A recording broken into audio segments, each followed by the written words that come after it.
अंबरनाथ शहरामध्ये भटक्या कुत्र्यांनी लहान मुलांवर हल्ला केलाय आणि त्यांचे लचके तोडलेत। या 2 घटना समोर आल्या होत्या। त्यानंतर बदलापूर शहराच्या अनेक भागात भटक्या कुत्र्यांच्या झुंडीच्या झुंडी फिरत असून भटक्या कुत्र्यांची बदलापूर शहरात दहशत निर्माण झाली आहे।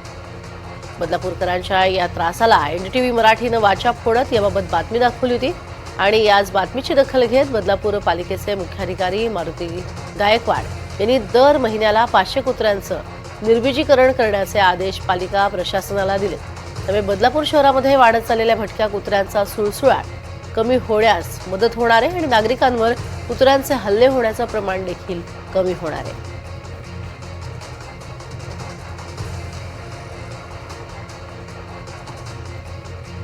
भटक्या कुत्र्यांवरती नियंत्रण आणण्याच्या अनुषंगाने कोळगाव बदलापूर नगर परिषदेमार्फत भटक्या कुत्र्यांवरती निर्बीजीकरण करणं ही प्रक्रिया कोळगाव बदलापूर नगर परिषदेमार्फत केली जाते। साधारणतः आम्ही महिन्याला सरासरी 150 कुत्र्यांवरती निर्बीजीकरणाची प्रक्रिया करतो आणि येत्या 2 महिन्यामध्ये हे प्रमाण साधारणतः 500च्या आसपास, म्हणजे किमान 500 भटक्या कुत्र्यांवरती महिन्याला निर्बीजीकरणाची शस्त्रक्रिया होईल याची दक्षता प्रशासनाकडून घेतली जाईल आणि त्या अनुषंगानं या भटक्या कुत्र्यांच्या संख्येवरती नियंत्रण करण्याच्या नगर परिषदेमार्फत काम केलं जाईल।